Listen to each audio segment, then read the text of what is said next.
grande piacere essere qui con Alberto D'Attimis, grazie innanzitutto per la tua squisita appunto ospitalità. Vorrei appunto iniziare con te dicendo chi è Alberto D'Attimis. Chi sono? Bella domanda. Niente, io sono semplicemente un giovane che voleva fare un'altra carriera, che ha fatto il Morosini, un collegio a Venezia, e che poi, quando è riuscito ad avere la possibilità di entrare nell'Accademia Navale, erano altri anni, la famiglia si è riunita e ha detto no, qualcheduno deve fare l'agricoltore e quindi sono rientrato nei ranghi e sono arrivato qui a Butto per seguire quella che è una tradizione di famiglia, è un'azienda che appartiene alla nostra famiglia dal 15 febbraio del 1585. Sono molto contento di questa scelta e sono anche contento che con l'arrivo di mio figlio siamo arrivati ormai alla 18ª generazione. Grandioso, quindi ho un figlio che si prodiga, è molto attento anche alle attività dinamiche e anche imprenditoriali dell'azienda e appunto di cui tu hai dato anche grandissima appunto fiducia, certo, ed attività.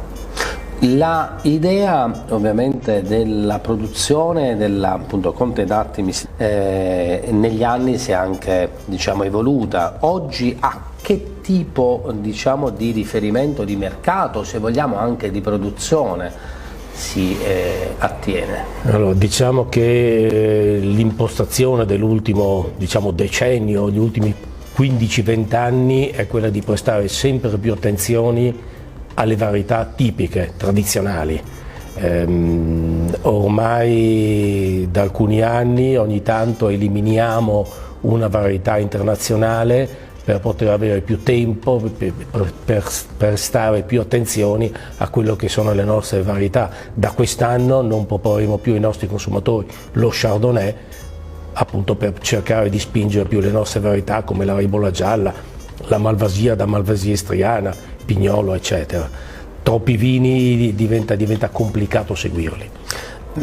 Oggi ti ho richiesto, perché conosco molto bene la tua produzione, ormai è da anni anche che sei presente in Vino Way, in quelle che sono le nostre selezioni, e oggi ti ho richiesto appunto 3 tuoi vini di cui io non ero assolutamente a conoscenza, dove abbiamo un Pivi. E sul Vini Pivi tu stai iniziando ad avere un'attenzione importante, mi dicevi poc'anzi che sì, appunto avete 1500 bottiglie di produzione. Esatto.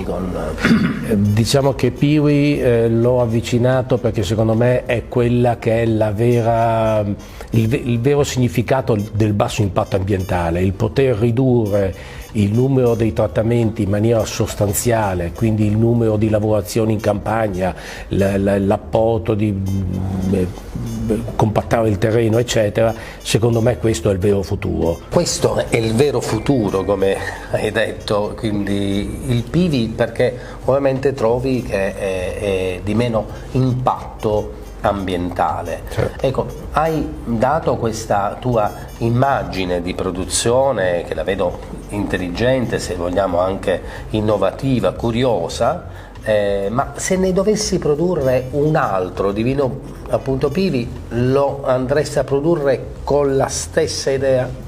No, se dovessi fare un altro vino Piwi farei un vino un po' più semplice, un po' più leggero, forse meno personale, come ho voluto fare questo. Però ribadisco, secondo me la risposta qualitativa, almeno delle uve che io ho provato, perché io ho provato solo Sauvignon Leitos, Sauvignon Nepis e Sauvignon Cretos, la risposta qualitativa delle uve non mi soddisfa al momento pienamente come quello che dovrebbe essere un vino che ho attualmente nella mia linea. Vini bianchi, tu sei molto attento a quelle che sono le autoctonie, del tuo appunto pregiato territorio, che è il Friuli Venezia Giulia, però hai anche creato dei blend sia di bianco che di rosso. Ecco, su quale idea ti sei ovviamente Allora, di base indubbiamente il Friuli è territorio conosciuto da sempre per i bianchi, ma questa zona di Buttoio, che ha queste colline che sono interamente sul versante esposto a sud, sono sicuramente le zone più calde del Friuli, quindi ci vengono, tra virgolette, naturalmente molto bene anche le uve rosse. E quindi adesso ho cercato un po' di spingere anche su questo, sia nella versione di un blend con del Cabernet Sauvignon Merlot dello Schioppettino, per cercare con questo Schioppettino di rendere il blend un po' più autoctono, ma soprattutto spingendo su quelli che sono la ricerca, lo studio, il poter proporre dei grandi vini con le due vecchie bacche rosse che secondo me hanno più da esprimere, come può essere il Pignolo e il Tazzolenghe. Sul Tazzolenghe ci torniamo dopo, perché è il mio vino preferito e lo reputo anche tra i migliori Tazzolenghe, ovviamente di produzione. Su questo ovviamente hai anche creato un blend con una vendemmia che è andata, diciamo, un po' più in ritardo, non parlo di tardiva, ma un poco più in ritardo, dove hai dato anche questa con lo Schioppettino hai voluto anche appunto inserire del Cabernet Sauvignon e del Merlot, quindi dando anche questo aspetto di internazionalità al vino. Quindi tu, che sei un autoctono ovviamente, sì, di base, proprio di spirito, quindi hai ed è appunto per questo che mi hai fatto assaggiare questi 3 vini di cui io non ero assolutamente a conoscenza, ma di cui ti faccio veramente i miei complimenti personali, perché trovo ovviamente tutti i vini appunto prodotti con un'eleganza importante e diciamo con una produzione che, anche se ha un taglio bordolese,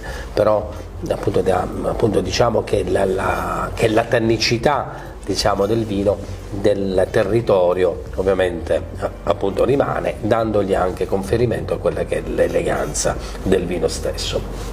L'idea da dove nasce? Perché nasce l'idea di produrre questo? L'idea nasce una trentina d'anni fa, quando mi sono accorto che andando all'estero e volendo proporre in prima battuta a un potenziale nuovo cliente una Malvasia istriana, un Piccolito, un Tazzolenghe o un Pignolo, l'impatto era un po' violento. Ricordiamoci che all'estero, nelle fiere all'estero, i clienti o i potenziali tali passano, assaggiano un vino e vanno oltre. Allora bisogna subito bloccarli, fargli capire che noi lavoriamo bene, poi ci sediamo e parliamo di altre cose. Con il Vignaricco, il blend bianco, cosiddetta captatio benevolenza. Quello è stato la prima idea di prodotto. Poi comunque è un prodotto che rappresenta noi, quindi che ci piace, eccetera, però come giustamente tu facevi notare, erano dei vini che non ti avevo mai fatto assaggiare, sì, perché purtroppo li sento un po' meno miei, ecco, un po' più figli della necessità che proprio figli miei. Figli della necessità, è straordinaria questa cosa che hai detto, cioè figli della necessità, perché tu dici, in un certo senso noi ci dobbiamo confrontare anche con un mercato ovviamente che è al di fuori di quello che è il nostro territorio, ma non parlo soltanto regionale o nazionale, ma all'estero. Prima di far conoscere i nostri prodotti appunto autoctoni, li dobbiamo invogliare ovviamente oppure assecondarli, se vogliamo. Il mio più grosso cliente di Tazzolenghe è un'enoteca wine bar di Pittsburgh, che ho iniziato a servirlo con il Vignaricco, con Roncobolio, col Pinot Grigio. Poi ci siamo conosciuti, gli ho fatto assaggiare il Tazzolenghe, gliel'ho spiegato, gli ho detto cos'è, eccetera. Attualmente il più grosso cliente che ho di Tazzolenghe. Ci vuole tempo per spiegargli cos'è questo prodotto. Io a volte paragono i vini alle belle donne. Il Vignaricco è una Miss internazionale, piace a tutti, sì. E il Tazzolenghe è una Miss Friuli. Può anche non piacere, perché ha dei tratti somatici che sono tipici dei friulani.